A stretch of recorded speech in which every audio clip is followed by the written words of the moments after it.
Hello बच्चों, तो इस वीडियो में हम करने वाले हैं एक्सरसाइज 9.3 का क्वेश्चन नंबर 8। ठीक है, तो इसमें हम समझते हैं इसमें हमें क्या दिया हुआ है। ये कह रहा है if the non parallel side of a trapezium. ये कह रहा है नॉन पैरेलल साइड जो होती है ना ट्रेपेजियम की, जो नॉन पैरेलल साइड होती है ट्रेपेजियम की, आर इक्वल, वो इक्वल दे दिए हैं। Proof that it is a cyclic, ये साइक्लिक प्रूफ करना है। तो सबसे पहले हम क्या करते हैं, डायग्राम बनाते हैं जो इन्होंने हमें बोला हुआ है। तो इन्होंने सबसे पहले हमें बता दिया एक ट्रेपेजियम है, ये हमने यहाँ पे ट्रेपेजियम बना लिया। ठीक है, इसका नाम लिख देते हैं, हमारे पास मान लेते हैं ये ए है, ये बी है, और ये सी है, और ये डी है। और जिसमें इन्होंने हमें बता दिया कि भाई इसकी जो नॉन, देखो ए बी तो पैरेलल होगी डी सी के, ये वाली साइड जो होती है ये इसके पैरेलल होती है भाई ट्रेपेजियम में, ये चीज़ हमने देखी हुई है। और इसकी जो नॉन पैरेलल साइड है, ये वाली जो साइड है वो इस वाली साइड के बराबर है, ये चीज़ इन्होंने हमें दे दी है। तो यहाँ पे सबसे पहले हम गिवन वाला पार्ट लिख लेते हैं जो हमें गिवन दिया हुआ है। गिवन इन्होंने बोल दिया कि हमारे पास ए डी जो है बराबर है बी सी के, ये चीज़ इन्होंने हमें यहाँ पे दे दी है। ठीक है, और दूसरा हमें क्या बता दिया, जो ए बी है वो पैरेलल है हमारा डी सी के, भाई ये वाली साइड इसके पैरेलल है, ये चीज़ बताइए ट्रेपेजियम में जो चीज़ होती है। और जो साइड इन्होंने इक्वल दिया वो हमने यहाँ पे बना लिया है। फिर इन्होंने हमें जो टू प्रूफ दिया है वो और लिख लेते हैं। टू प्रूफ के लिए बोल दिया, तो हमें प्रूफ करना है जो जो क्वाड्रिलेटरल है ना, A B C D is a cyclic quadrilateral. हमें प्रूफ करना है A B C D is a cyclic quadrilateral. Cyclic, ये एक साइक्लिक क्वाड्रिलेटरल या साइक्लिक ट्रेपेजियम है। तो यहाँ पे लिख देता हूँ मैं साइक्लिक ट्रेपेजियम। साइक्लिक ट्रेपेजियम, ये हमें यहाँ पे प्रूफ करके बताना है। साइक्लिक करने के लिए तो हमें क्या प्रूफ करना पड़ेगा कि इसके अपोजिट जो एंगल है ना, ये वाले अपोजिट जो एंगल है, इनका सम जो है ना 180 है। तो हमें यहाँ पे प्रूफ करने पड़ेगा angle A plus angle C का सम जो है 180 है। तो भाई देखो, क्वेश्चन को हमने यहाँ पे समझ लिया बहुत अच्छे से। गिवन क्या दिया है, टू प्रूफ क्या है या टू फाइंड क्या है हमारे पास। ठीक है, देखो क्वेश्चन को सोल्व करने से पहले क्वेश्चन को समझना जरूरी होता है, तो वो हमने यहाँ पे कर लिया है कि भाई हमें जो क्वेश्चन में दिया हुआ था उसके अकॉर्डिंग हमने फिगर बना ली उसकी, उसका गिवन पार्ट लिख लिया और टू प्रूफ लिख लिया। ठीक है, तो अब हम करते हैं इसका सोल्यूशन वाला पार्ट। सोल्यूशन वाले पार्ट से करने से पहले हमें इसमें कंस्ट्रक्शन करनी पड़ेगी, वो कंस्ट्रक्शन कर लेते हैं। हमें यहाँ पे ड्रॉ करना पड़ेगा, मैं यहाँ पे लिख देता हूँ कलर चेंज करके, कलर ये वाले ले लेते हैं। यहाँ पे सबसे पहले हम कंस्ट्रक्शन करेंगे कंस्ट्रक्शन करेंगे हम ए एम बनाएंगे परपेंडिकुलर टू डी सी, और फिर हम बनाएंगे बी एन बनाएंगे परपेंडिकुलर टू डी सी। अब देखो ये जो चीज़ मैंने बताई है वो कहाँ बनेगी, वो चीज़ मैं तुम्हें यहाँ पे बताता हूँ। हमने जो कंस्ट्रक्शन में लाइनें बनानी है वो यहाँ पे बनाता हूँ। देखो ए से मैंने एक परपेंडिकुलर ड्रॉ किया ये, ठीक है, और बी से एक परपेंडिकुलर ड्रॉ किया यहाँ पे मैंने ये। फिर इनका नाम रख दिया, ए से जो ड्रॉ किया उसका एम नाम कराया, और बी से जो ड्रॉ किया उसका हमने एन नाम ड्रॉ कराया। तो ये जो है ये परपेंडिकुलर मैंने बनाया है दोनों तरफ इसमें। ठीक है, बहुत ध्यान से समझना, बहुत इजी तरीके से बता रहा हूँ, बहुत और सिंपल वे में। ठीक है, तो ये हमने यहाँ पे परपेंडिकुलर ड्रॉ कर लिए। अब एक चीज़ और हमें ध्यान रखनी है, कंस्ट्रक्शन से जब मैंने पैरेलल लाइन में दो परपेंडिकुलर ड्रॉ किए तो वो भी आपस में क्या होंगे, वो इक्वल होंगे। तो यहाँ पे बाय कंस्ट्रक्शन क्या हो जाता है, बाय कंस्ट्रक्शन क्या हो जाता है, हमारे पास जो ए एम है ना वो बराबर हो जाता है बी एन के, ये चीज़ भी यहाँ पे हो जाती है।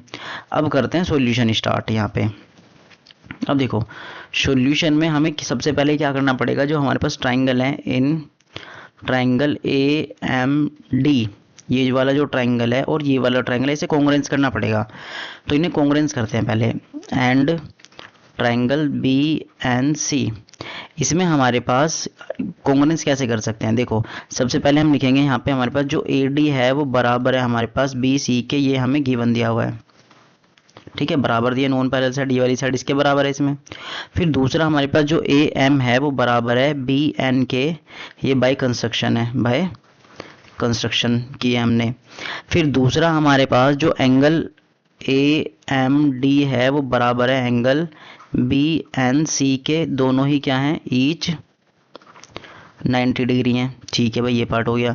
तो यहाँ पे हम लिख सकते हैं by right hand side rule या फिर साइड साइड एंगल रूल, क्या लिख सकते हैं हम यहाँ पे, जो ट्राइंगल है हमारे पास, triangle A M D, B बना दिया भाई हमने, यहाँ एम बनाते हैं इसे, एम डी, वो जो है वो कॉन्ग्रुएंस है ट्राइंगल बी एन सी के।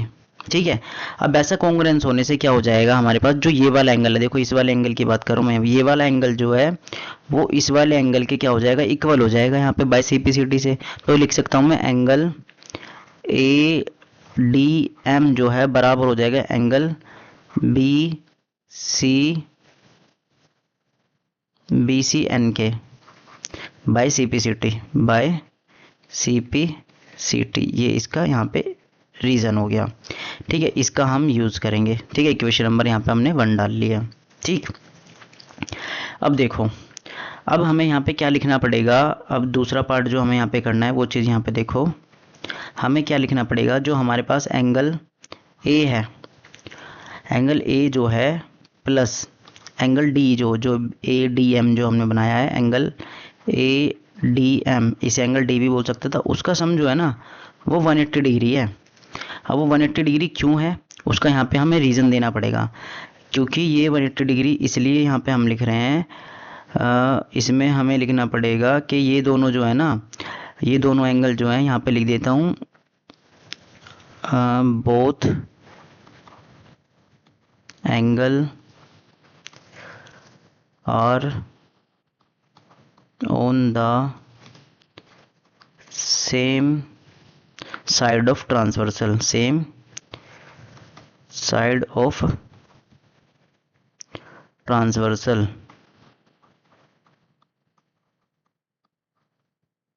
Transversal AD.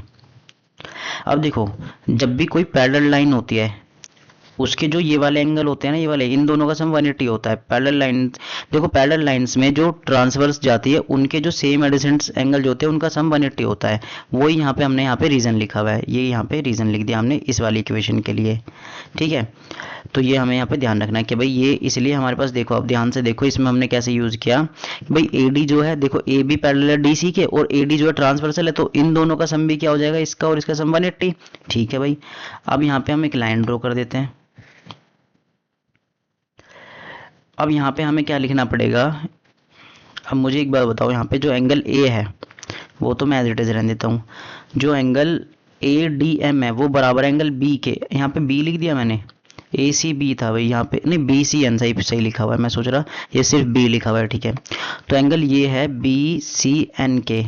ठीक है, इसकी जगह ए डी एम की जगह मैं क्या लिख सकता हूँ, बी सी एन, क्योंकि बराबर है इक्वल टू 180। यहाँ पे रीजन देना पड़ेगा फ्रॉम इक्वेशन 1 की हेल्प से। ठीक है, अब ये लिख दिया। तो अब यहाँ पे देखा angle A plus B C N को मैं क्या लिख सकता हूँ, एंगल सी, क्योंकि सी है ये वाला एंगल, ये वाला जो बन रहा है एंगल सी बन रहा है, इक्वल टू 180। अब ध्यान से देखो, हमें यही प्रूफ करना था। यहाँ पे क्या हो जाता है, हिंस यहाँ पे हम लिख सकते हैं, जो ये हमारा पास बन गया है, क्या बोलते हैं, अपोजिट एंगल्स जो हैं और सप्लीमेंट्री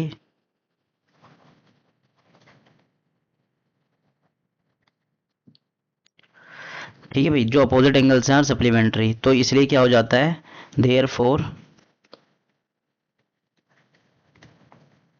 देयरफॉर यहाँ पे लिख सकते हैं हम A B C D is a cyclic quadrilateral,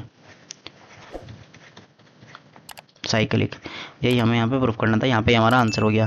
ठीक है भाई, बहुत ध्यान से समझना है। हमने क्या करा, ये कंस्ट्रक्शन की कॉन्ग्रुएंस किया, उसकी हेल्प से हमने क्या कर दिया, अपोजिट एंगल के सम 180 कर दिया। तो यहाँ पे क्या हो जाता है, opposite angles are supplementary, therefore ABCD is a cyclic quadrilateral. बस हो गया, यहाँ पे क्वेश्चन नंबर 8 कंप्लीट हो जाता है। मिलते हैं हम नेक्स्ट क्वेश्चन में।